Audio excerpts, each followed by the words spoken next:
So I gotta be, to see this, well, this is unusual because it's big. But normally, just to see the people there is like, I brought this so I can, Aloha. Eminem. Hello. I'm gonna be here for now until I'm able to leave. Okay, so I can. Colonel Regina, you got your PowerPoint all squared away? Okay. I did, thank you. Can you hear us loud and clear over there? Oh, yeah. Okay. I'm in the adjoining room. Oh, you Not are? very far. But it's hard to manipulate the PowerPoint from that room because Oh, it doesn't have an email feature. okay, we downloaded the PowerPoint on the desktop, so hopefully that works good. Good, thank you. Hey, Randy, Hi. Happy Friday. you too.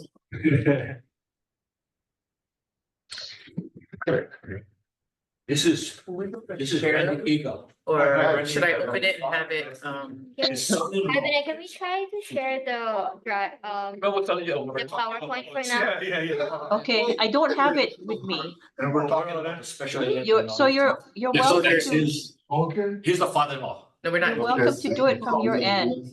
Okay, Yeah. okay, I'll assist her Hi, with that. Lorna. Hello, Lana. Sorry. I saw your picture on the main end. Yeah. This is easy, but Yeah.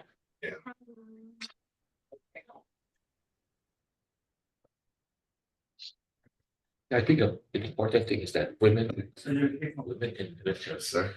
so that's a non-traditional. Yeah. Because everybody looking at, so. Yeah, I am going to, I got a lot of pictures. So, and I'll talk about the people, the women in the pictures, and then I'll talk about the organization, because I don't think a lot of people know what the Guard is. Yeah, So I'll do that and then, and I think like, And we what's talk about- important, like I was saying, is that it's important to know that the guard can actually break cycles. To Yeah, get yeah. people out of that, especially on the west side, you can get them out of that family structure too. yeah. Okay, yeah, you're good. Jared Fujimi, Oh, yeah. son-in-law. Oh, very cool. Okay. Yeah. You're lucky, man. Nah. I'm gonna mute you guys first, okay? He's just, 'Cause our boss Okay, so just changed jobs and had his last. we'll wait around, we got about Oh,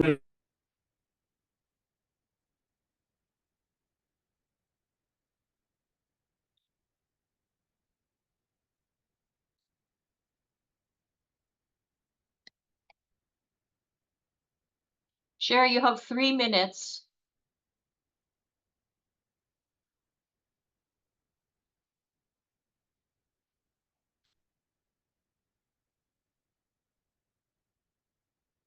Okay, I'm gonna turn you back on. People in the room. You can unmute Bea. 5,000. so he came and we were able to get an Oh, apartment with his family. Awesome, yeah. Bea, do we need to put this up right now? Can we do it after?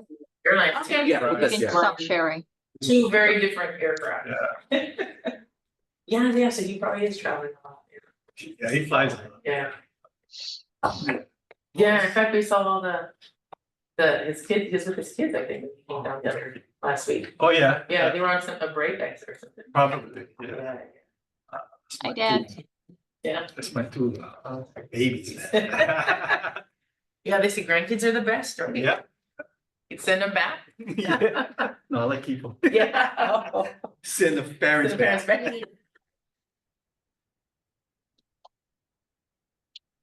2 minutes, Chair. Okay, thank you. Just gonna switch this here. That's no problem. Oh. Okay. I got my own list there, yeah. That's why I brought this, so I can read, because when it's so small.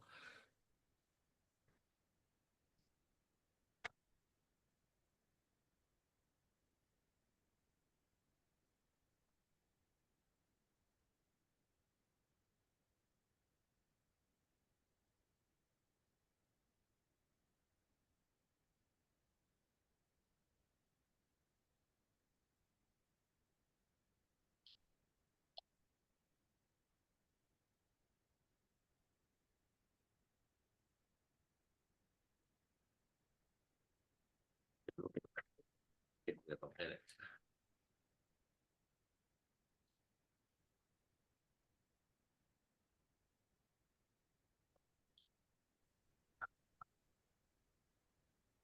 Very nice. And then when I look at this, it's like. It's from, Yeah, it's awesome. I gotta go.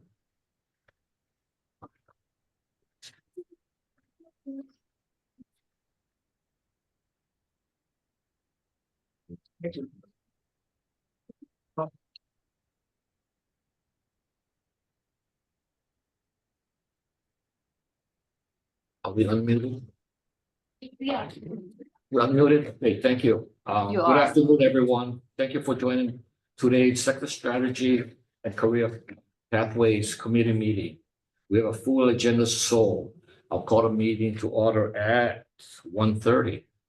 My name is Gary Miyashiro, and I am Chair of the committee. I would also acknowledge the presence of our Vice Chair. Are you Lorna Wu? So Lorna Wu. This is a public meeting under the open meeting law. The committee members and public guests are viewing in Zoom. We have staff from the Department of Labor and Industrial Relations in room. I guess we changed it to 310 in case members and guests wish to attend on site. To start the meeting and to document the minutes, I would ask members and guests to introduce themselves with name and organization. Be mindful that the chat box is disabled. So I'll start with this. I'll start from left to right. Could you introduce yourself and organization, Dan? Good afternoon, everybody. I'm Dan Durger. I'm the director of the Pacific Center for Advanced Technology Training, which operates across the UH system, but I'm housed at Honolulu Community College. Okay, thank you, Dan. Dag. Hi, my name is Faustino Dagdag, and I'm with Leeward Community College. Okay, thank you. Harrison. Hey, good afternoon, everyone. My name is Harrison Koranishi with the Oahu Workforce Development Board. Okay, Patty. Aloha, everyone. Patty Kauhani, President and CEO of Boys and Girls Clubs of Hawaii. Okay, Maria. I've seen her the last 3 days. I know you're everywhere. Hi, I'm Maria Walsh. I'm the Workforce Development and Transition Resource Teacher for Campbell Kapolei Complex, DOE. Okay, Lala. Everyone. Good afternoon. My name is Lala Fernandez. I'm with the Boys and Girls Club of Hawaii, and I'm the Executive Vice President and COO. Okay, I see Kanani. Hi, I'm Kanani Supeirog, and I'm a coordinator at Windward Community College for community education. Okay, Wanel. Hi, Winona Kaneshiro, Workforce Development Branch of Department of Education. Look, I forgot where I was from. Department of Education. And Linda Violent from Embry-Riddle sends her regards. She's on a flight. Oh, okay, thank you. Brianne. Hello, everyone. My name is Brianne Villarosa. I'm the Director of Teen Services with the Boys and Girls Club of Hawaii. Yeah, I see Kathy Silva. Hi, I'm Kathy. SRS, School Renewal Specialist at Campbell Kapolei. Nice to meet you. Okay. Julia.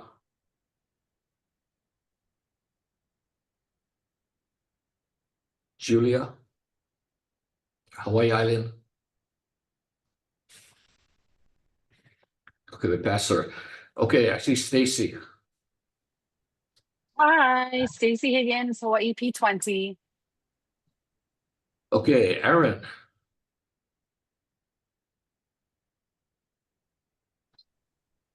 Aloha, everyone. My name is Erin Yagi from Leeward Community College Teacher Education Program.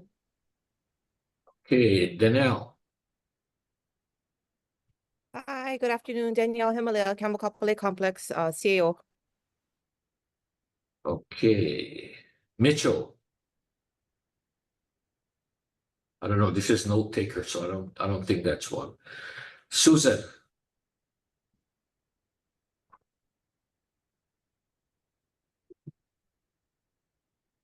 I see one for guess. Sorry. Susan? Hi, I'm Susan Gonzalez from IAIA High School. Oh, hi, Susan. Hi. Didn't have your last name, so. Let's see, Toby. Hi, everybody. Toby Portner, DOE Education for Homeless Children and Youth. Okay, did I miss anyone? First Shay? one, Shay, yeah. Hi, Chase over with the Ohio State Council on Development Facilities. Also, Julia is with us as well, who's having tech issues. Thank you. Okay, did I miss anyone? You want to go back to Julia, Chair? Okay, Julia. I don't see her on this anymore. Oh, Julia. She is, yeah. Julia, could you introduce yourself?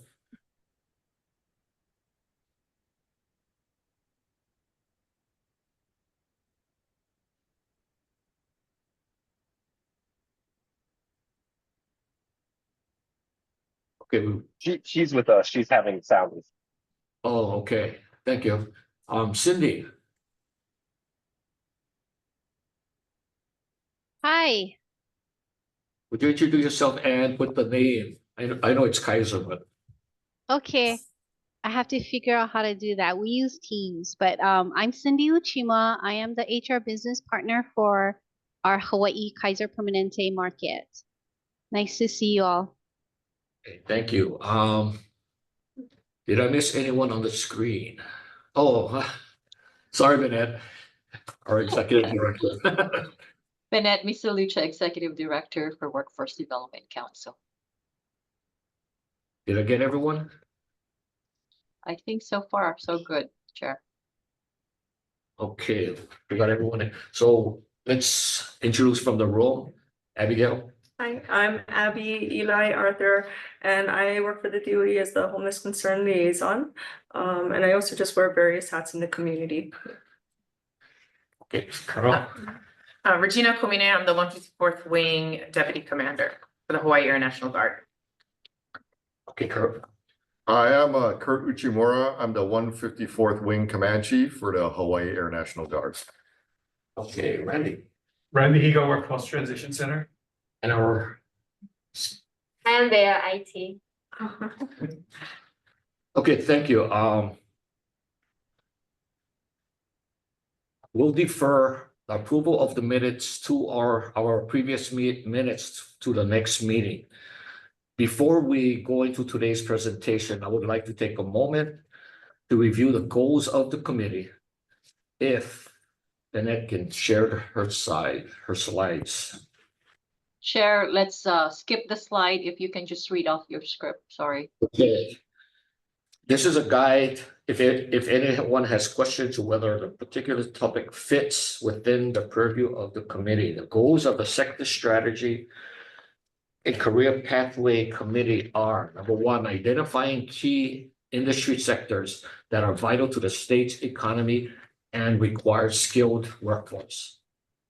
Two, building a strong partnership between businesses, education, training providers, and other stockholders like the military to develop workforce solutions.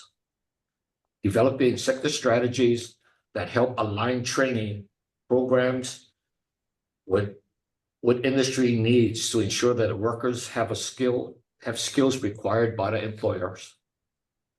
And four, supporting career pathways that provide opportunities for workers to gain in-demand skills and advance in their career. Does anyone have any questions on that? Okay, one of the other areas that we're looking at it, because we're under WIOA, we're looking at trying to support those who have barriers to employment, which is your high needs population, which would include economically disadvantaged, special ed. We're looking at immigrant populations, those are that, how do you say, ex-offenders, ex-drug users, single parents, and the homeless. So those are the things that we're looking at. We're trying to reinforce what they're doing.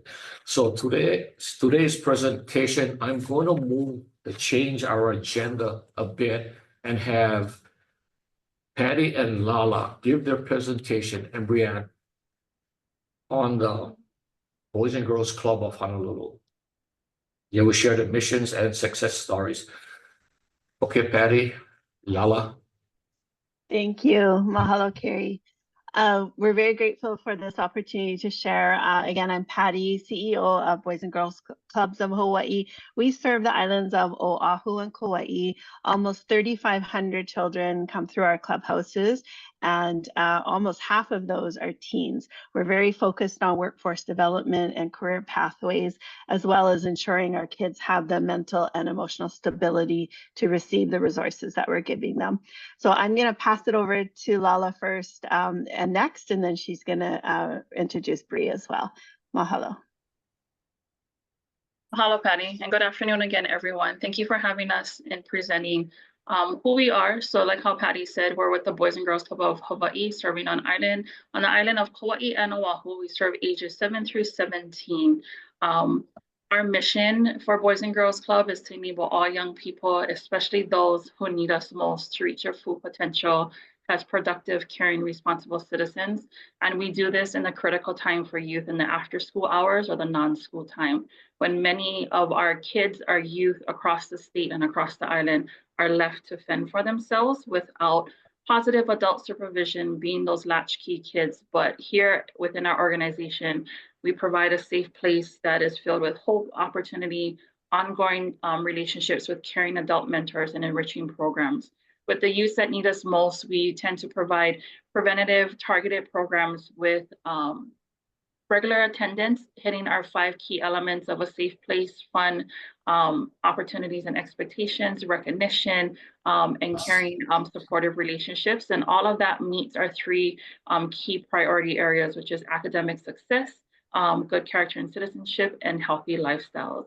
Part of our presentation, just a little bit of who we are, but in general, our focus is when it comes to our teen population, we know that they're able to vote with their feet, meaning that they have a choice of if they're wanting to show up to our clubhouses and to our programs because they're older enough to watch themselves and not our younger youth, 12 and under. And so I would like to introduce Bree, who is our Director of Teen Services and Initiatives that has a focus on our teen programming that focuses on college career readiness, life readiness, and also workforce development. Bree? Thanks, Lala. My name is Bramble Rosa, Director of Teen Services. I'm not sure if I'm able to share my screen. I do have a presentation, if that's okay. You can go ahead. Okay, awesome. Alrighty. So yeah, just wanted to talk real briefly about our program called the What's Next initiative that really focuses on future planning, college and career development, and with a focus on workforce readiness that we want to incorporate more of this year. That's really part of our goal. So just wanting to introduce our What's Next initiative is a 12-week program that we do run for 2 semesters. We follow 7 pillars to help the teens be prepared for life after high school. The goal of our program is that all of our teens in the program graduate high school on time with a plan for their future.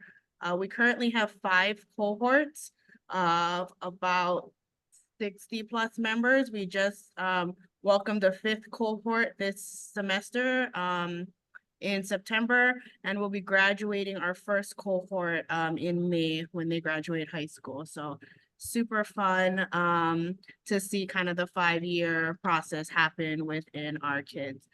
So we do start them in 8th grade and then follow them through high school, and then plans to check in with them after they graduate high school. So we do have 7 pillars, which is motivation, academic success, post-secondary options and explorations, health education, self-discovery, life skills, and workforce development and preparation. And then these are just some of the things that we do within each pillar. We start them off in 8th grade, really in that self-discovery mode, really try to understand who they are and what they want to do after they graduate high school, as they move into high school and utilize the resources also in the schools, really helping them to make sure that their school schedules match what they want to achieve, especially participating in the correct pathways that they're interested in, giving them opportunities for work experience, internship opportunities, college visits, and things like that.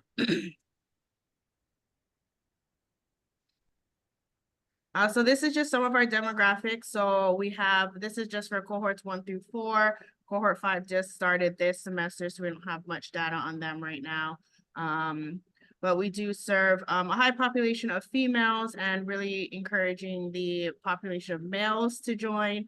And we serve teens on both Oahu and Kauai.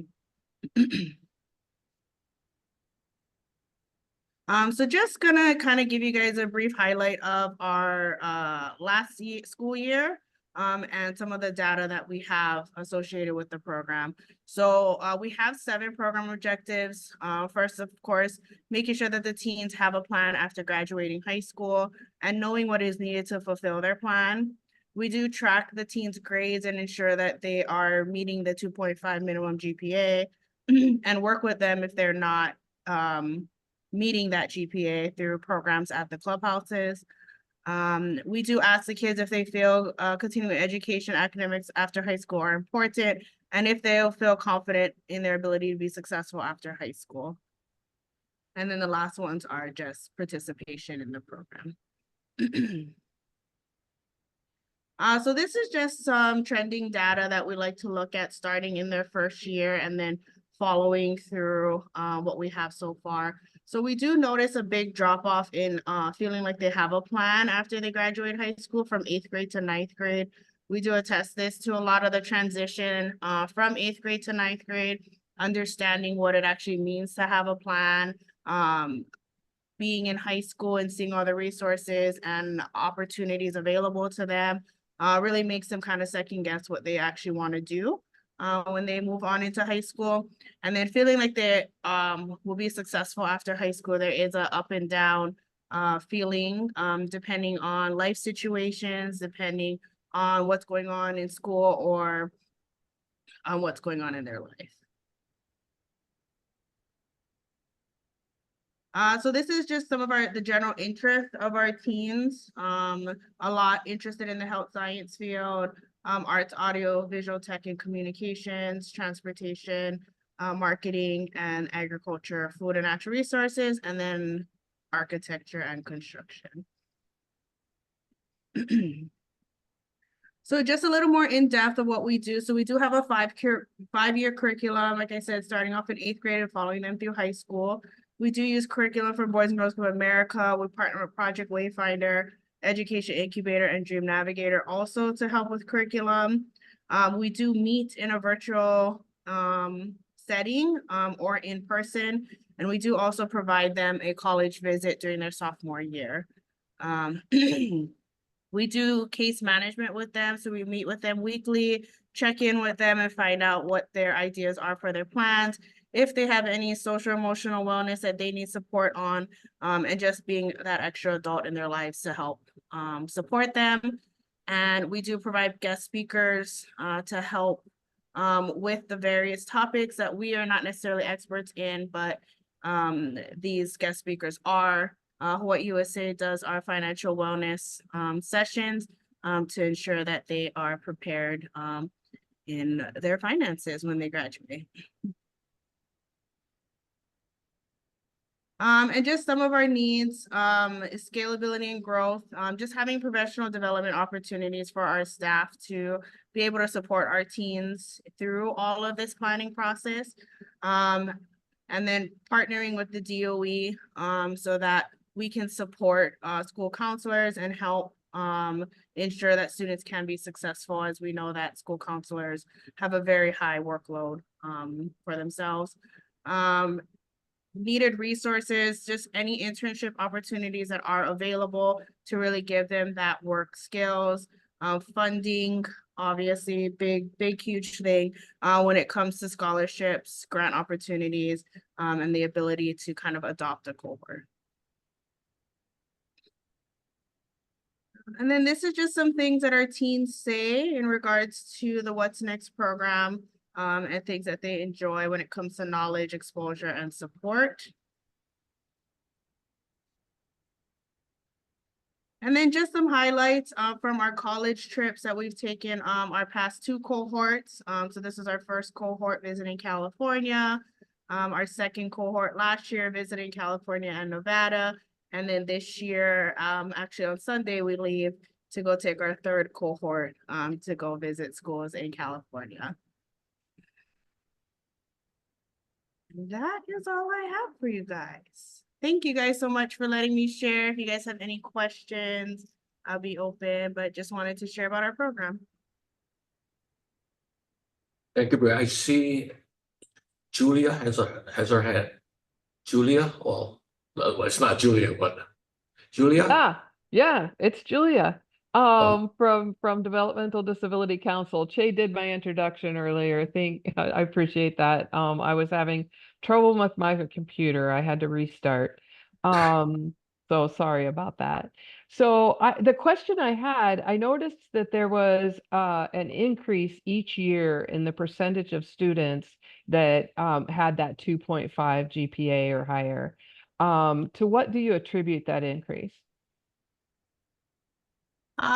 We do a program in our clubhouse. It's called Power Hour that really helps to support our teens after school in that homework help aspect. And working with our staff to get that additional help. We always also do encourage them to use their resources at school, talk to their teachers, and use the tutoring services available also too. So a part of it is knowing that to get into college, they will need good grades. So putting more of an emphasis on their high school grades to prepare them. Great. I was hoping it indicated like success in the program, right? Nice work. Thanks. Thank you. Great. I see Bennett has a question. Yeah, it's for Patty. Patty, so I know that you're affiliated with a national organization, right? To what extent are you supported by their funds, and how much of that is local? And are you receiving any federal funding at all?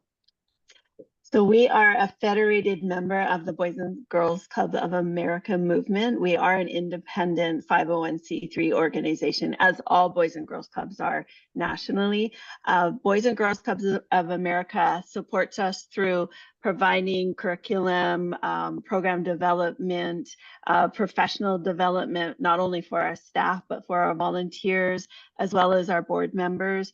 They do provide pass-through funding at a federal level, as well as through private foundation and grants. And they also are really, really helpful with setting up corporate partnerships as well. So maybe a national corporation signs up to be a partnership with Boys and Girls Clubs of America, and then they reach out to individual organizations. A good example of that would be Panda. As well as Ross Stores, Hilton Grand Vacations. I mean, it's just, they're all over Bridgestone. So we have a lot of support of being a member of a Boys and Girls Clubs of America movement. In terms of federal grants, yes, we have funding through DHF, the TANA funds. We also have funds through OJJDP, and then pass-through funds from ADAD. What am I missing, Lola? I think that's what we have right now. Yeah. Thank you. You're welcome. Okay, I see Lorna has her hand up. Yeah, hi, thank you. Thank you, Brianne, for the presentation.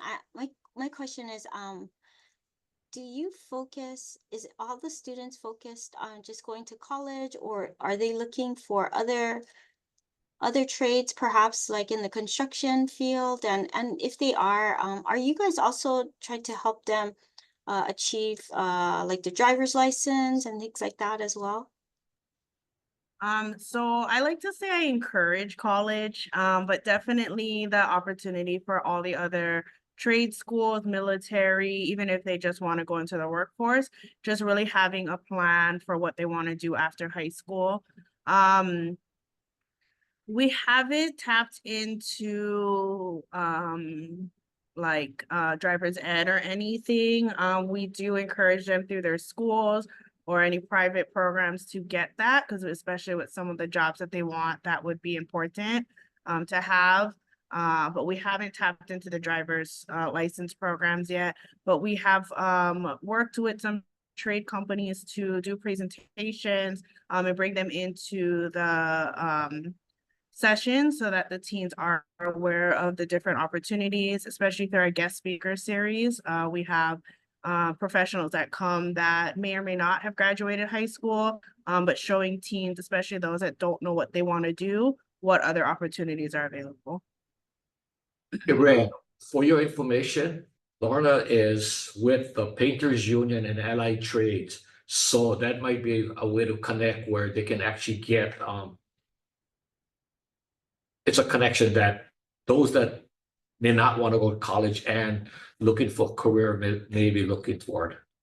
Yeah, we'd love to partner with that and present too. So yeah, thank you very much.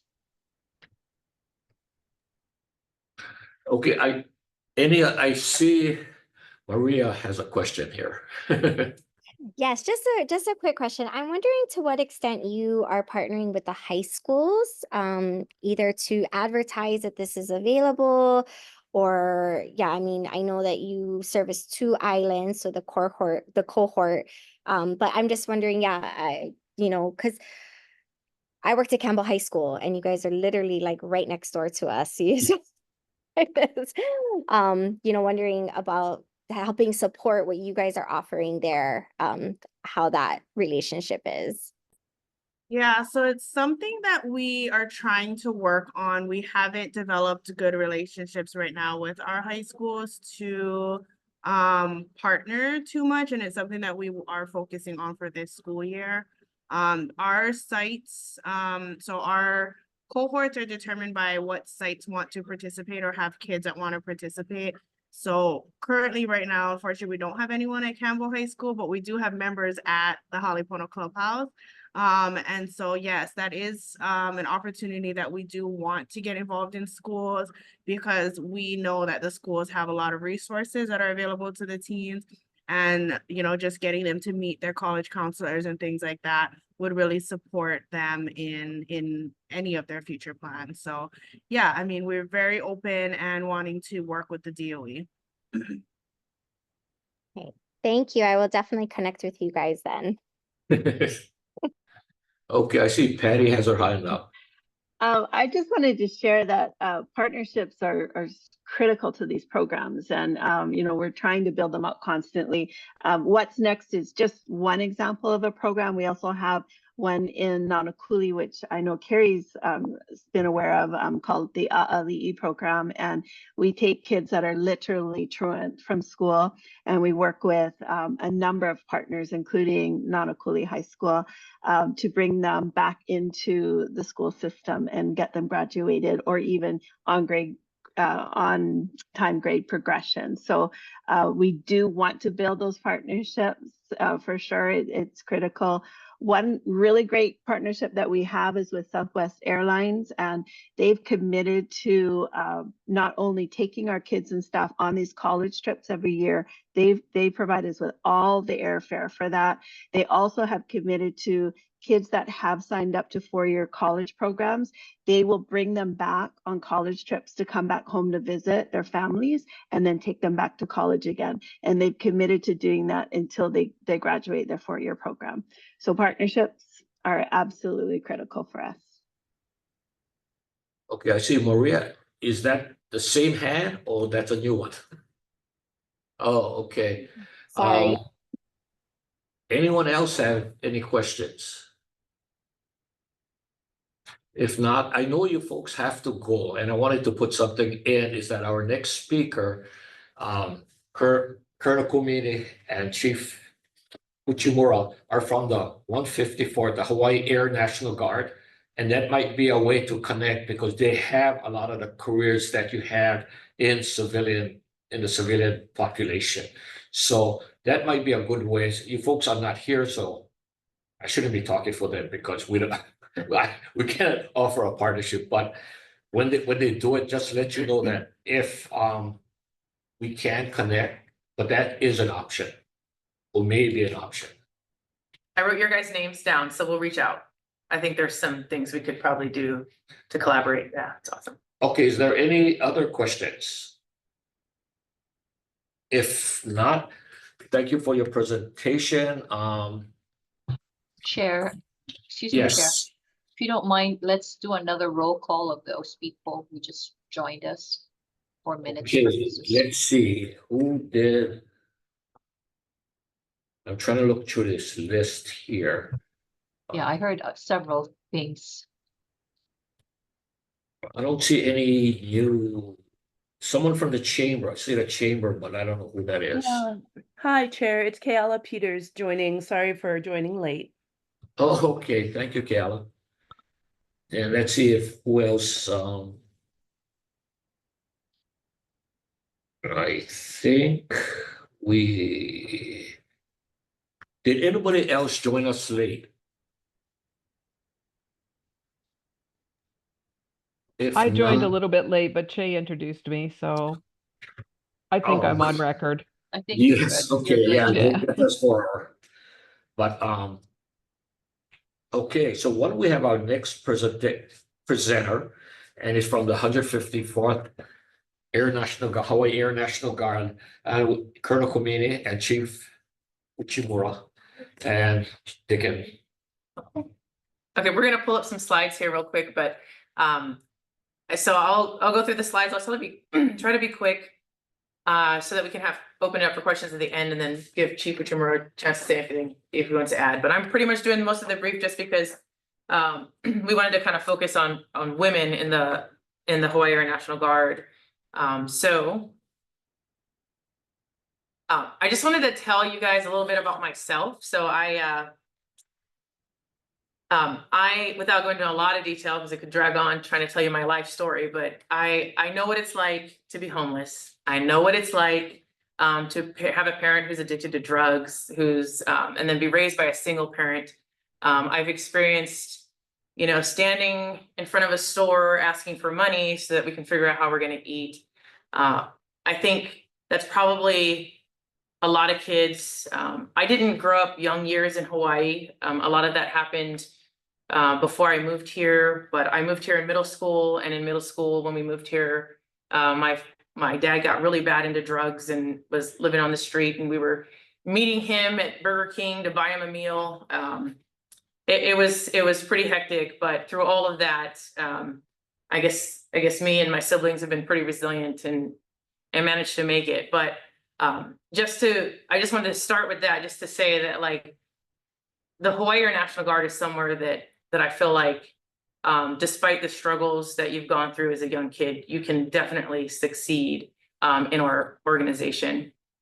And it's great for kids that don't know what they want to do, and they're just trying to figure it out, because you get sent to training and you get paid. It's an immediate source of income. There's full-time opportunities. We'll talk about some of that later. But so in the photo that you're looking at, I'm the second from the left. You can't tell. I am the 154th Wing Deputy Commander. I'm the first female Wing Deputy Commander for our wing. To my left is Lieutenant Colonel BJ Ituman. I'm sure some of you recognize her. She is I'm a Roosevelt High School grad, by the way, 94. BJ Iolani grad, 95. UH basketball alum. She was the first female 204th Airlift Squadron commander, C-17 pilot. In the middle there, that's Chief Master Sergeant Dawn Wahine Kapu. She's a Kailua grad, 93. I believe she was the first 154th Medical Group senior enlisted leader. To her, next to her is Major Love Vasquez. She's a Iolani 95 grad. She is the 154th Force Support Squadron commander, and she is also, on her civilian side, the director of protocol for U.S. Indo-PACOM, which is a big deal, a very big deal. So she works for Admiral Paparo. I didn't mention it, but BJ is a Hawaiian Airlines pilot on the outside in her civilian life, and at the other end is Lieutenant Colonel Carrie Hironaka. She was the first female 203rd Air Refueling Squadron commander. She flies KC-135, so the tanker, and then she also is on the civilian side a Hawaiian Airlines pilot. captain. And then the one thing we have in common, this is the reason we took the picture, is we all played basketball together at the same time while we were in school. And we all went to a Guinness basketball clinic at some point or another, and played some summer league ball together. And we just happened to be at this joint commanders conference and thought, hey man, this is cool, we should take a picture. Okay, so just to tell you a little bit about the Hawaii Air National Guard, but basically we're part of the total force. So the active duty Air Force, the Air Force Reserves, and then that's us, top right, Air National Guard. We're different from the active duty because we not only have a federal role, but we also have a state role. So oftentimes, if you'll see in the news when there's a natural disaster or even a man-made disaster, we're the first to often respond. So usually the uniformed folks that you see out and about, whether it was for COVID, the Lahaina wildfires, the majority of those folks are really Hawaii National Guardsmen, not really active duty, especially on the initial stages. So although a lot of people haven't heard about the Air National Guard, we are all over the place. So this is, all those stars represent a unit, an Air National Guard unit. This is where we fall under the state construct. So the governor is actually our commander-in-chief on a daily basis. And when we're federally activated, then we fall under the president as our commander-in-chief. But for the most part, the majority of the time, we report to the governor. Under him is the TAG, the Adjutant General, who is now Major General Logan. And then that's where we fit in the Hawaii State Department of Defense. These are our leaders in the Hawaii Air National Guard. So Major General Harris, he is a drill status guardsman, so he's not full-time with us, but he is our hang commander. And then our senior enlisted leader for the Hawaii Air National Guard is a local girl, graduated from Waipahu High School, Chief Master Sergeant May Martin. She actually went active duty because she didn't know about the Guard. And then she found out about the Guard 10 years later and switched over and eventually made her way back home. So she's been happy to be back, and her parents are aging. She told me that one of the reasons she came home is to really help take care of her parents.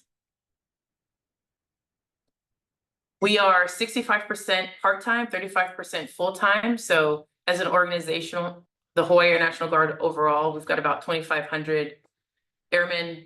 Of those airmen, about 800 of them are full-time. So it gets a little complicated when we start talking about different statuses, but we have people, the people that are part-time, we call them drill status guardsmen. And the full-timers are active guard reserve, so they get paid just like active duty airmen, all the same benefits as the active duty airmen.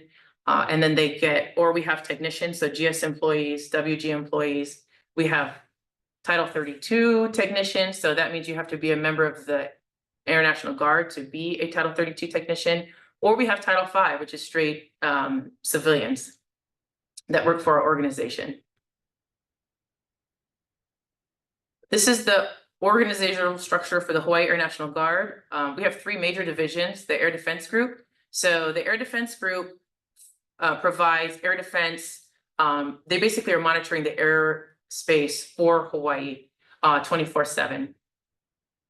The 201st AOG, they're the Air Operations Group. They are a total force integrated group with the active duty Air Operations Center on Hickam. And then you can see the majority of the units and people all belong to our organization, the 154th Wing.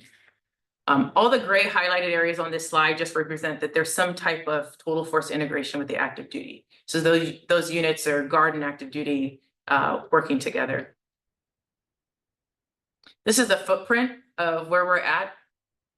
And you can see that we've tried to spread out amongst the islands specifically so that we can support for domestic operations in the state if needed.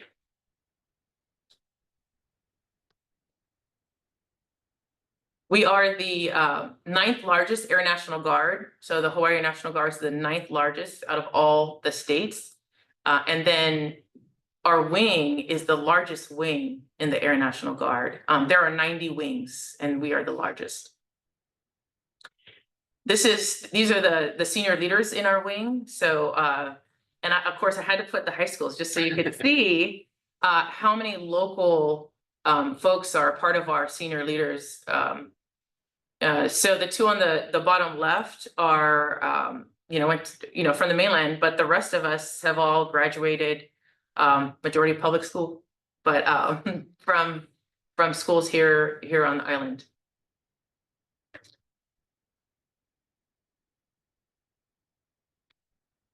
Oh, and then just to go back real quick, I also want to point out that you can see that there are 3 women. So of the 8 of us, 3 are women.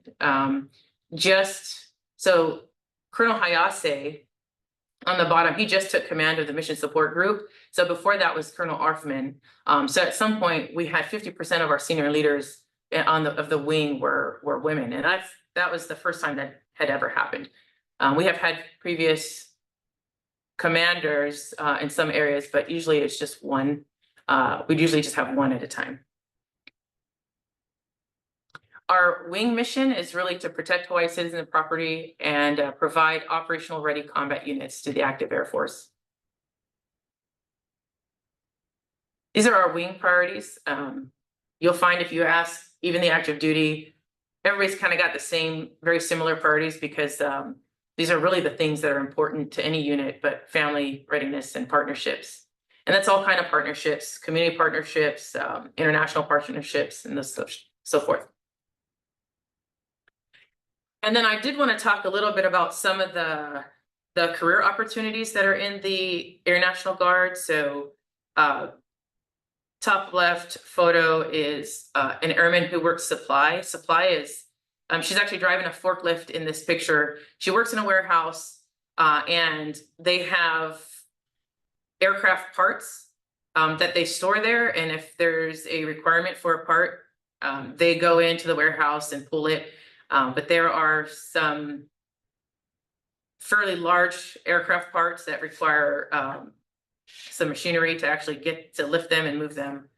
But not just, so supply is part of the logistics readiness squadron. And in that squadron, there are all types of jobs. Vehicle maintenance. So the kids that choose to go there, they get trained to fix vehicles. When they come back from technical training, they're basically certified mechanics, and they can go out and get jobs in the civilian world.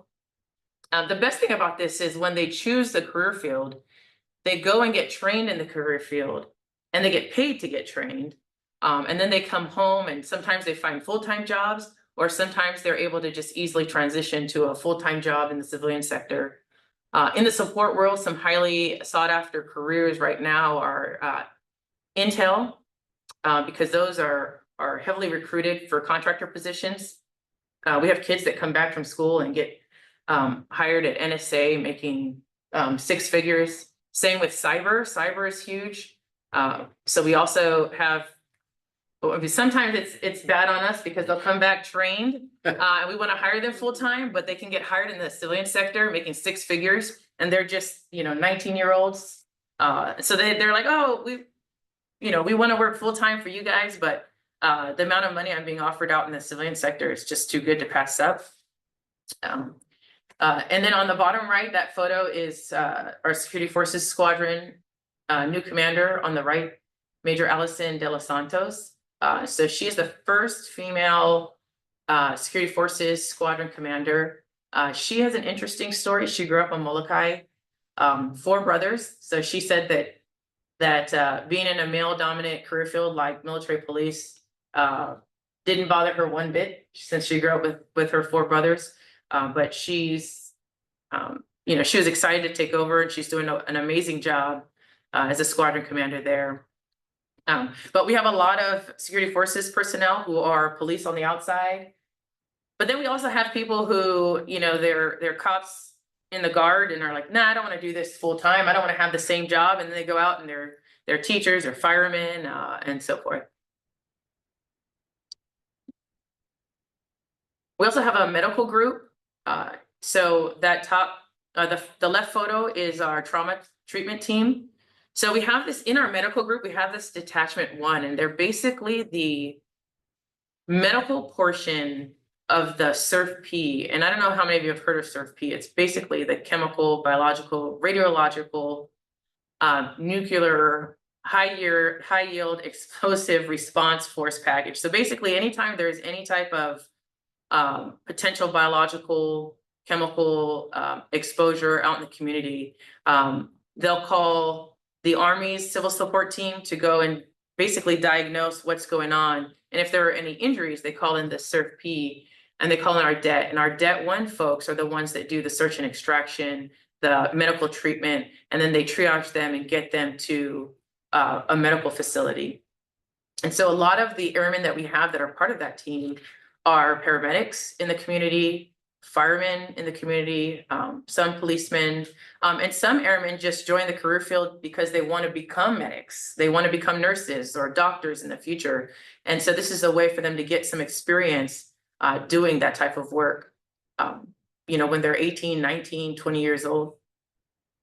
And then Lieutenant Colonel Kaina, she's our Med Group commander. She was in one of the earlier photos, but she's the first female 154th Medical Group commander that we had. She should hopefully in the next 6 months or so be pinning on Colonel 06, and she was kind of debating whether she wanted to pursue group command, but she said it was important for her as a Native Hawaiian to show other airmen in the organization that were Native Hawaiian that they could ascend to make colonel in the organization. So we're looking forward to promoting her, and she dances hula. And there's a bunch of women in her unit that dance hula. So anytime they have any type of ceremony, you can guarantee there will be some type of hula performance. It's pretty amazing. And the rest of the medical group are nurses, doctors, pharmacists, paramedics. We also have dentists, optometrists that are part of that group. And they actually provide that type of care to our airmen on the drill weekends. Tech Sergeant Katrina Naknak. So her father was a maintainer also with the tankers, the KC-135s. And so that's where she got her desire to become a KC-135 crew chief. I think she knew early on, so that's kind of a unique circumstance. I think a lot of kids don't know what they want to do. But that has been a great opportunity. She, not too long ago, became a dedicated crew chief. So she has one aircraft specifically designated to her that she's responsible for, which is a huge deal for the crew chiefs. And then Captain Ying is a maintenance officer. And the maintenance officers learn all of the maintenance functions. They just get sort of an overview. And then when they get into the unit, they get assigned to certain aspects of maintenance and so that they can learn it better. Whereas the enlisted force learns specialties. We're heavily recruiting, and we call it LO, but it's basically our F-22s have this special coding, and those are the guys that apply the coding. A lot of our maintenance jobs were offering bonuses. I mean, kids are getting $90,000 bonuses, $50,000 bonuses. In fact, I think a lot of career fields are getting bonuses nowadays, or it might just be actually for entry. If anybody joining the Air National Guard right now, they're doing heavy recruiting. So for kids that, you know, struggled and lived, you know, their parents lived paycheck to paycheck, they've never had any money in their savings. I think this is a good way for them to get a jump start. You know, you get a bonus, you get job training, and then you come back, and if you're interested, you have opportunities for full-time employment. If not, we've got you training. And then we also have a lot of other organizations that help us find job placements for our airmen.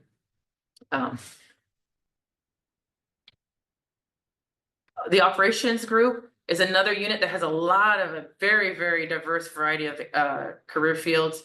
The top is Senior Master Sergeant. She just made Senior Master Sergeant Jolene Morse.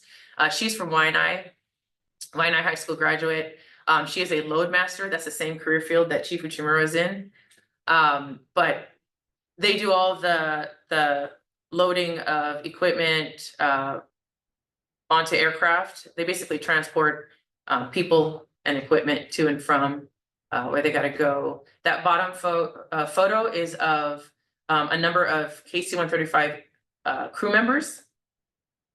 So all women, as you can see, we have So the Hawaii Air National Guard is about 20% women. And I think the most impressive thing is over the last so many years, we've had a lot of women ascend to senior leader positions, which is, as I said before, not something that we were used to seeing, but I think it's becoming common practice now, and women are getting looked at a lot more in the last couple of years. There's also in the operations group, obviously we fly fighters, tankers, C-17s. We got our first F-22 female fighter pilot a couple years ago. We have a number of female tanker pilots and C-17 pilots. And I think that's been standard over the last few years. They've done a good job diversifying the recruiting. And then, a lot of them fly civilian, FedEx, Hawaiian, United, Delta, all the major airlines. And then we also have airmen who are flight attendants, firemen. We have a lot of firemen and police officers in the Hawaii Air National Guard. These are some of the educational benefits that are being offered right now. So state tuition assistance, and I won't read it to you, but you can see there that it's a reimbursement. So you apply and they work with the school to get the reimbursement. But I think this is a huge benefit. It's not always offered because it depends on where the state's budget is at. But we did have an airman brief us on Thursday that he attributes state tuition assistance and some of the other benefits to his ability to get his degree, and now he's pursuing his master's degree. But the GI Bill is, I want to say, and this is me going on a limb, but personally, I feel like the GI Bill has been one of the absolute best benefits. So just personally, my husband is also in the Hawaii Air National Guard. So we both qualified for 100%. So we're going to be able to give our children, pass the GI Bill down to our children. So our son is currently in college, and his college is being paid for by the GI Bill. He's at Rutgers in Newark in New Jersey. I know he went as far away as he could. But so his will be paid, and then our daughter, when it's time for her to go to college, hers will be paid with my GI Bill. But yeah, it is absolutely one of the best benefits that the military has offered. And then there's two different, then there's also a kicker. And then I just wanted to add on at the bottom, you can use it all at the same time. So you can stack them.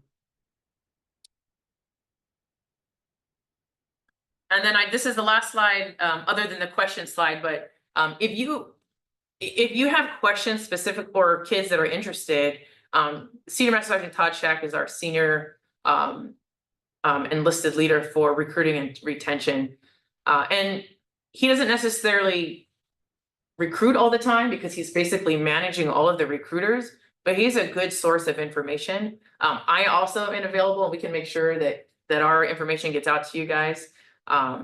If you guys have questions, or if you just want us to come and talk, or if you want us to, if you have a specific type of career field, because we also have like engineering, we have engineers, we have guys that get our air conditioning specialists, electricians, plumbers.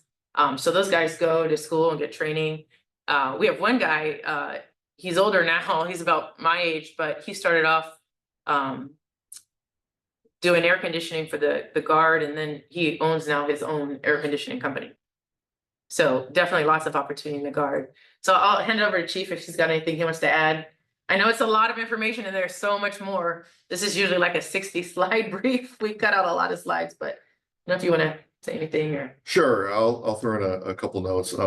Just so everybody understands too, the Guard or the military is made up of kind of two different parts of the workforce, right? There's the officers, which require a 4-year college degree in order to be commissioned to officers, and the enlisted. The enlisted, you need a high school diploma or equivalent to join. What I will say is I talk to a lot of the new airmen. I try and attend when we're their first sessions meeting when they kind of joining the Guard. And a lot of them are looking for kind of a sense of purpose. So they don't really know what they want to do with their life. They know they didn't want to go to college initially, but they're looking for something to do. And I think our draw to a lot of the young folks is that sense of service, that it fulfills that need. That being said, I'll say that once they get into the Guard, one of the things, the key benefits is like you're working with like people from the community, right? That you grew up with, that you work with, that you see around in the neighborhood. And these are long relationships. Like Colonel Kamini mentioned, like there's a lot of like, family members that join, and a lot of friends that know each other from high school. So everyone puts their high school up. But that sense of community carries over into our organization. And when you have to go out and do really hard things, it's best when done when you're doing it with the people that you kind of have a lot of those strong bonds with. So it's a lot of normal people working together, doing really incredible things. And you can see the evidence of that. And when we responded to the Lahaina wildfires, or we project our aircraft out into the Pacific or across the world. We do also, like Colonel Kamini mentioned, the range of skills available tend to satisfy a lot of different needs, whether you're a very technical careers or more of the like wrench turning type or the support type admin careers. We have them all covered. So our Space Force squadrons, for all the folks that are into the electrons and the beeps and squeaks, we got that done. For the folks that like to wrench and loud jet engines, we totally can satisfy that. And Food service. And food service, the medical, all those things are covered. And because that a lot of our members are part-time and are in the community and work in very similar career fields, the network is also there where they can then align with others that do that work in our community to help push them out into the workforce in Hawaii. So I think that's also an important benefit of being in the Guard, that wide community network we have. And really the things that we do is we take those young people, every one of those young people that join the Guard, the senior NCOs and the NCOs, their job is to develop those folks, whether it's the education on the military side or the civilian side, the job skills and those leadership skills that they're going to need wherever they go. So I think that's an important benefit that we can add, and maybe we can partner up with some of these organizations to have to help folks with their plan if they need help with their plan after high school. That's all I like to add. Thanks. And then just to tack on one more thing is, so a lot of people ask, like, besides us having about what's the difference from active duty and Guard? So besides us having the state mission, the other thing is after you go to basic training and tech school, you come home. So whereas active duty, they will actually PCS somewhere. So they'll be assigned some random place anywhere in the world, which is exciting. And some people want to do that. But, we've found like a lot of local kids, they want to go do something different, but they don't want to move. They want to come back. And so the Guard is a good option for people who want to do something different, exciting, and new, but want to come back home after it's done and not be gone for 2, 3, or 20 years, depending on how long their active duty career could go. So that is another positive about the Guard. And then also to emphasize, family is huge. I think that is one thing that I have found that people talk about. People join the Guard sometimes for the job skills, for the education benefits, for, they have all these very specific reasons, but people stay because of the people. Like I stayed 24, 25 years because I love the people that I work with. They are really have become family to me. And so I think that is a huge benefit and really just an example of what Hawaii is all about. So I will throw it out to any questions anybody might have. Now, let me make a comment. One of the things that I thought was interesting, and like Colonel Komini said, is that if you don't want to leave, you want to be based in Hawaii, the Guard will give you that opportunity. But as I was talking to the chief, and what he was saying that a whole bunch of his airmen are deployed, and maybe you could tell, you're telling me all of this, they're in Africa and all of these other places, and you can travel. Yes, so a lot of our missions are, even though we're Hawaii Air National Guard, when we're doing our federal mission, we do satisfy the needs of the Air Force. And a lot of times that means we're going to send our folks out onto the road. So recently we had almost 200 folks out in Japan supporting our F-22s. We have teams that go across Europe, Africa, and the United States. So besides the training opportunities that are often spread out, you know, we do exercises, whether they're short TDYs or short trips, to go out and do an exercise to just practice that capability, or whether it's a deployment that you're going to be out for an extended amount of time. Those things do exist. So they're the part of the attractiveness, I think, for a lot of the young folks is that travel piece where they can get out on the road and actually practice the things they learned. Typically, while there is some stress to that, there's also a lot of enjoyment to that or appreciation for it. Hey, thank you. Any questions that you have for Colonel Komini and Chief Chimura? Oh, I see Julia has a question. Although I kind of feel bad, like Maria, you could go first if you want. Okay, because I asked the first question last time. But this is all very exciting. Thank you. And I wanted to ask about, so I'm with Developmental Disability Council, and I cover Hawaii Island. And a lot of times people think of those folks with the really high support needs who probably wouldn't be appropriate, right, for National Guard. But I work also with the folks with, say, maybe dyslexic or ADHD or something like that, where it's a very low to none, depending on the situation. But I've talked to a couple of them who are interested, but they get very intimidated when they see that they have to do like the vocational aptitude battery test, that kind of thing. Are there any like reasonable accommodation kinds of things that people can do when they want to do, if they want to join? So that's a great question. I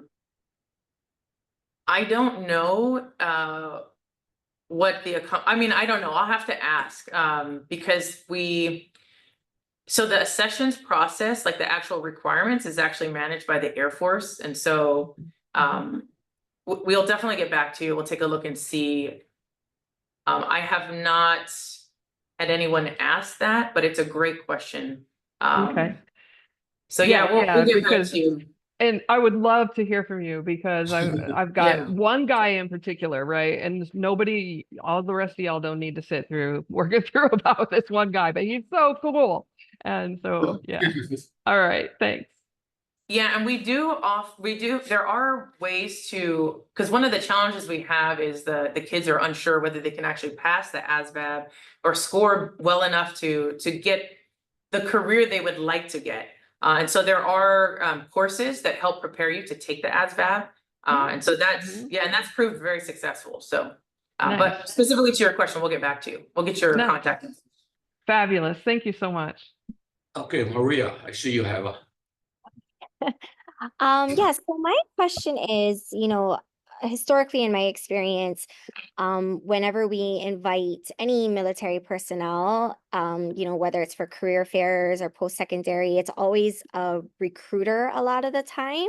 But I loved that you mentioned, just being able to speak to specific careers, because I definitely see that as a potential hook, especially if going into the military is like not even on their radar or something that they think that they would consider.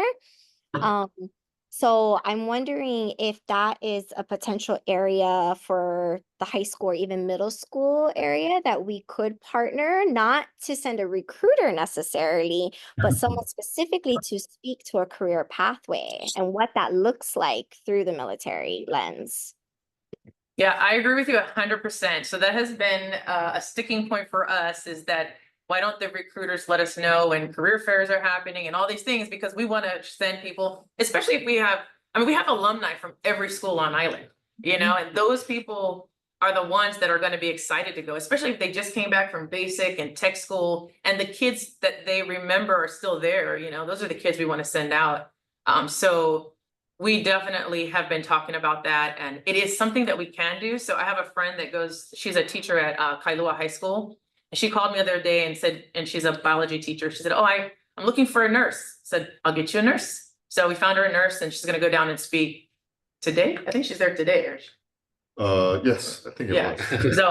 so it's definitely doable, and we'll make sure you guys have our contact info. You don't have to call the recruiter for something like that. We would be more than happy to provide you a person to come down and talk about a specific career field, or if you're just looking for a young person who wants to share their experience, we can do that as well.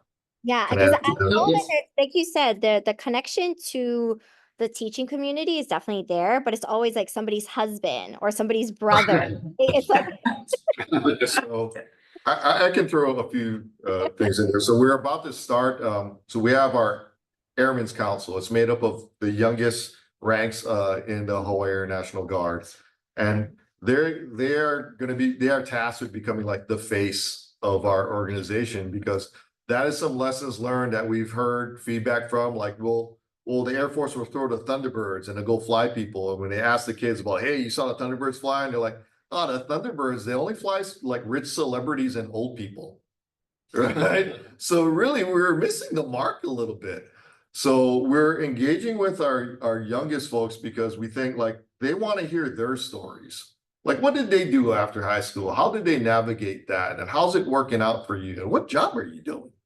You know, so those are the folks we're going to start pushing out into the communities at these events. We found some resources. We're going to put them on like a paid resource and have them go out and tell their story. And we think that's going to be effective. And we're going to target it for, you know, the communities they came from. You know, so if they came from a certain high school, we're going to have some like, hey, we want to set something up at this high school. Are you interested in supporting? And we'll get those folks out there. But definitely, and just by that, you're going to get a kind of a mix of all the different jobs or career fields that we represent.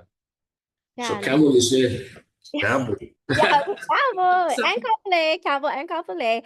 But so would you guys be the point of contact for that, or we'll just connect and then as that expands or gets going, you We'll can let definitely exchange contacts, and I can take your information in and target you to the right people. Or I Colonel, can we give, I can give. right.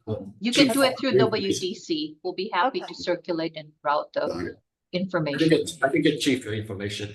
Okay, great. Any Thank other you. question? If not, we'll go to our next person. And she's from the Waianae community. She's actually the president for the Makaha Community Center and a pastor for the Waianae. To Wine Assembly again. So anyway, and she works with Toby Partner, and she's part of the homeless concerns with the Department of Education. And the reason why I asked her, and I think that Air God would be a good place because we're talking about breaking cycles. Yes. And that's one of the places that we can. So I think it's very appropriate. But with that, I'll have Abigail. Yeah. Abby, I don't have a presentation in the sense of a slideshow. I was just asked to come and just kind of share some of the barriers to our vulnerable population. And, you know, we were talking about, you know, like how, I guess it was just kind of bringing out some ideas of what could potentially help, you know, those populations. I really like this presentation. I have a young man who just graduated a year ago, and his desire was to work for the Air National Guard. And so I'm gonna get your help in pushing him because one of the things he struggles with is his self-esteem. But I have a sense that it will grow as he gets into the places that he wanted to be.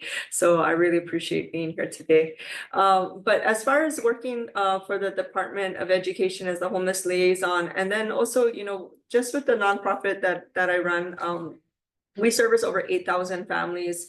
Also, you know, that are, you know, large majority of homeless encampments, people in transitional shelters, and those who are living in low income situations. So this is very dear to my heart of how can we help our vulnerable population. One of the things that we do is the Department of Education as the homeless liaison under Toby Portner leadership is removing barriers to education. When Carrie asked me to share about what are I told you didn't realize, but when Carrie asked me to share, what are some of the barriers to why our vulnerable population aren't succeeding and going into the workforce, and one of the greatest issues is can we get them to even graduate?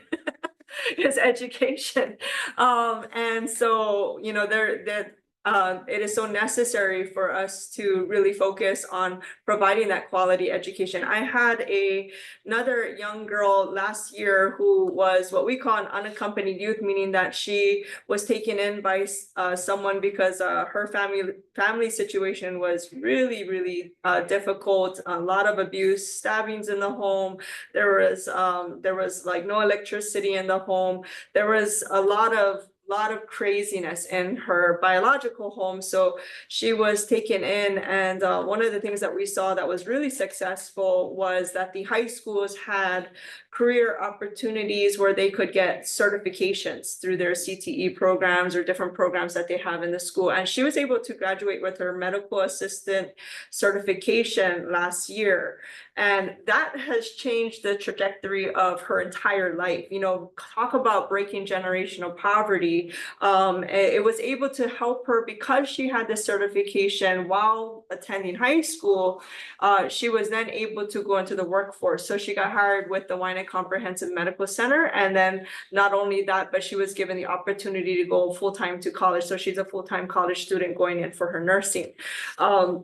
How do you help the vulnerable population? One, we want to make sure, like, there's two things that I saw, I think I see repetitively when it comes to why are they not able to enter the workforce successfully. And it's two reasons. One, they didn't have a quality education, right? And there are many barriers to that. There's so many different reasons, whether it could be, I say that they need a quality education, they need stability. Now, there's the financial stability, there's a housing stability, but then there's also the mental health stability that needs to be addressed, because when we're trying to enter our vulnerable population into the workforce, what I have seen repetitively, that when we enter them into a job or some kind of employment, and they have things that are not dealt with internally from all the traumas that they have experienced, they oftentimes will begin a job, but the minute that those traumas are pushed up against,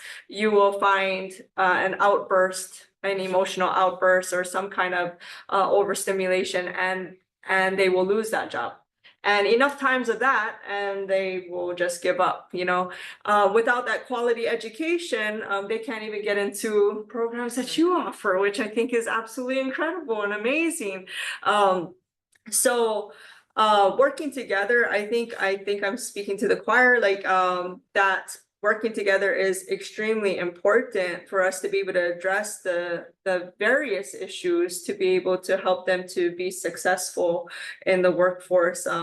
As I work in the schools, seeing that there's certain schools that are offering programs where the students are able to get those certifications, and not every kid is going to want to go to college, but we do want to be able to offer them those kinds of programs of interest, whether they get certified in the construction field or whether they get certified in the medical field or even in the teaching department. There are different programs that the schools are offering, but I'm finding that not every school has those resources. Not every school has those programs where they're going to graduate with a certificate, and they may have a diploma, but they may not have the training that's going to help them to then go into the workforce. So I really appreciate, if there, I know you were talking about how there's funds and how would you use it and how would you help. I mean, I would love to see that being implemented into the education field, so that our vulnerable populations can have that kind of programs where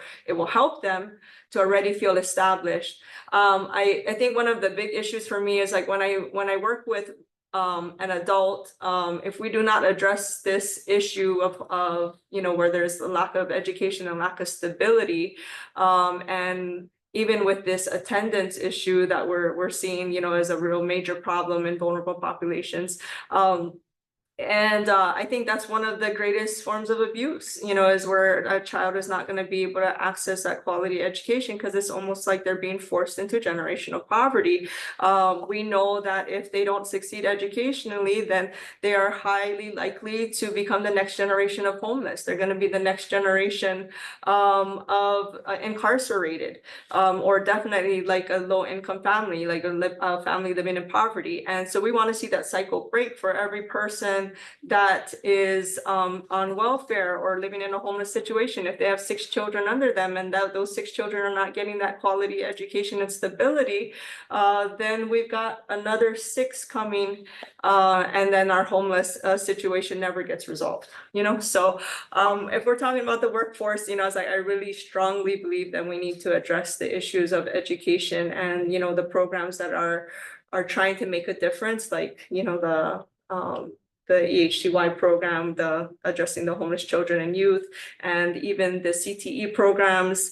I would love to see much more finances being poured into those programs so that we can really work with the kids, so that we can break the cycle and so that we can have a successful transition of the next generation into the workforce. Yeah.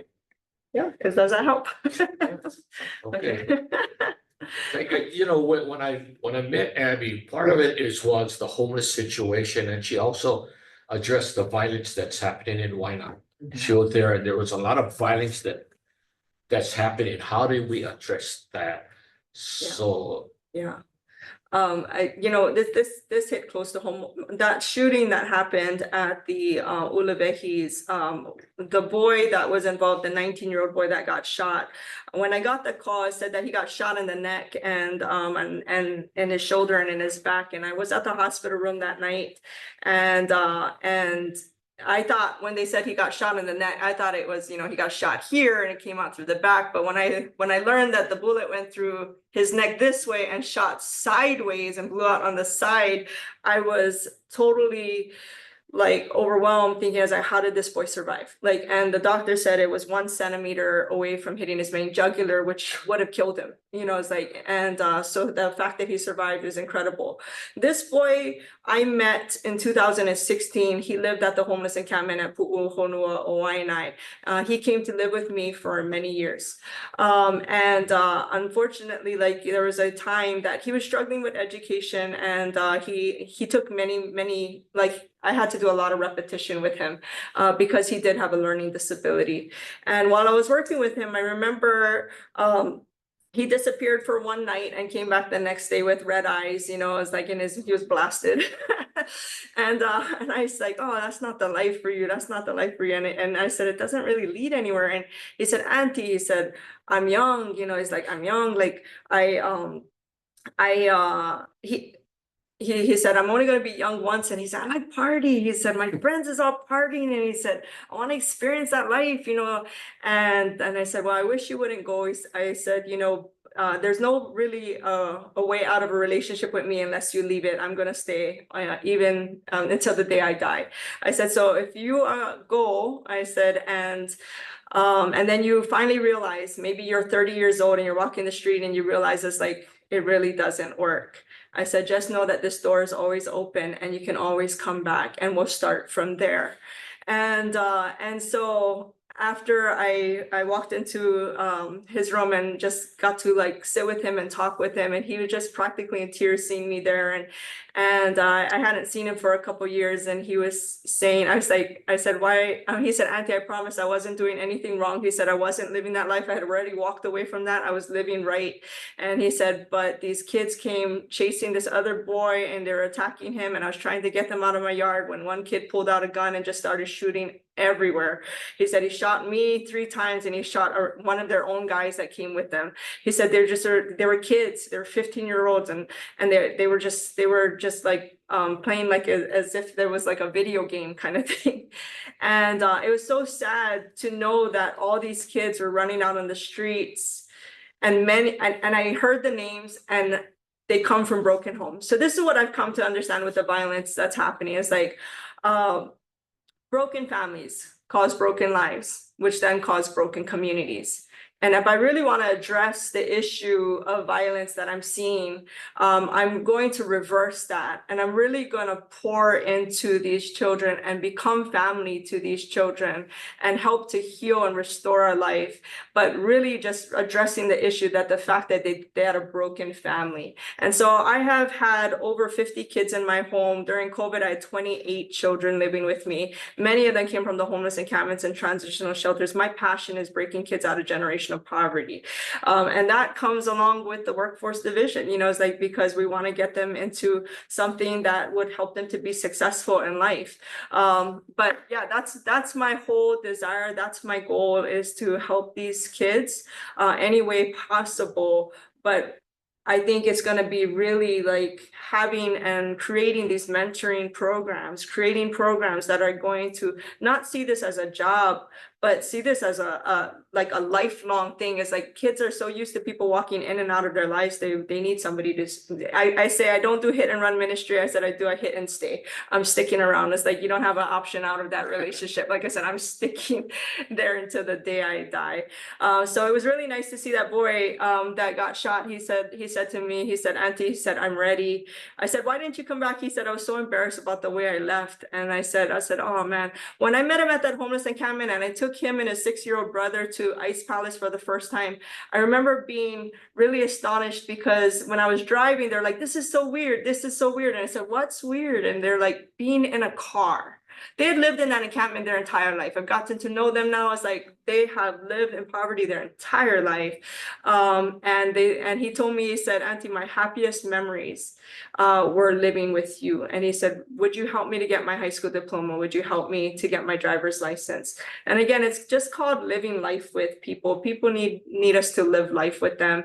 If we're really going to see our vulnerable population successful, then it cannot just be a job. It's really got to be something more than that. We really got to live life with them. So. Okay. Anyone has any questions for Abby? I know we're getting close to the end, but any questions? If not, thank you. At this time, we'll have Bennett, our executive director, say a few words, give us a few updates. Thank you, Chair. Very quickly, I just wanted to apprise people of the various activities that we've been having at WDC. Very quickly, Future of Work Conference was held last Monday, and it was very successful. Thank you to the Chamber of Commerce of Hawaii, which partnered with WDC and Department of Labor to put that conference together. We had a futurist, Peter Schwartz, who spoke, and it was very uplifting and inspiring. I think people walked away with a better sense of, what they need to do. And I think more needs to be done, obviously, especially when we implement the state unified plan. I also wanted to share with you that we're having some training for our board members on WIOA. We're still very much involved in our long-term care task force. The focus for next quarter would be training, building capacity, focus on improving our American Job Centers, and of course, a transition between some of the functions for the state board and the agency. That's all I have, Chair. If anybody has questions, I'm happy to respond to them, even offline, because I know in the interest of time, we want to finish on time. Thank you, Chair. Okay, thank you. Thank you for the.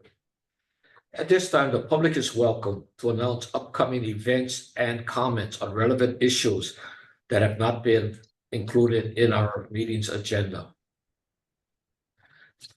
Is there any, according to the Sunshine Law, the committee cannot discuss or act on issues that are not included in the meeting's agenda, but issues raised during this period. Do we have any comments? Oh. Where's his hand up? Harrison. That might be the. Oh, I see. Harrison, is your hand up? Kurnishi? My hand is not up. I think that's Oh, your okay. cursor. Yeah, that's cursor. Okay. I I see think one. Julia. Julia. Okay. I feel like I'm dominating. I don't mean to.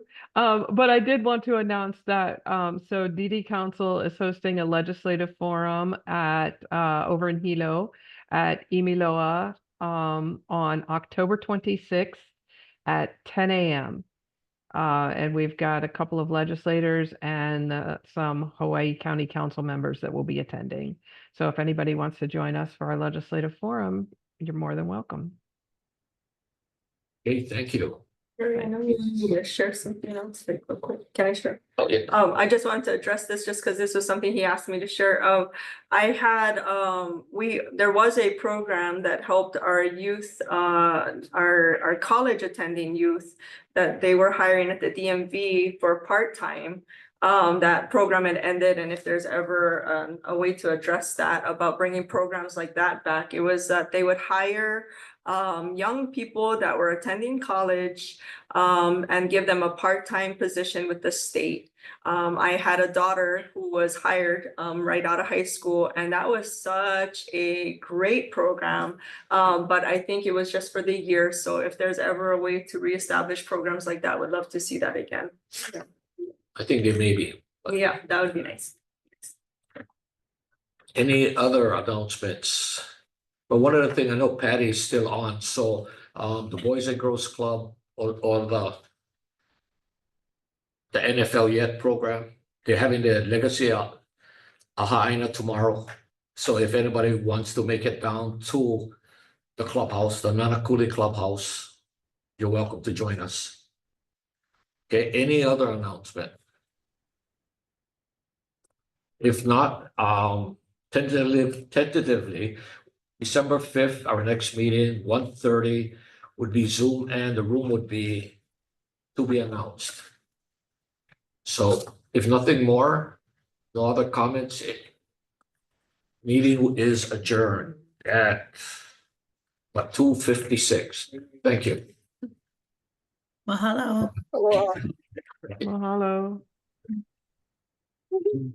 Abby, I gotta get a meeting with you because this friend of mine wants to share ideas. Okay. His name is Arnold Va'anui, Okay.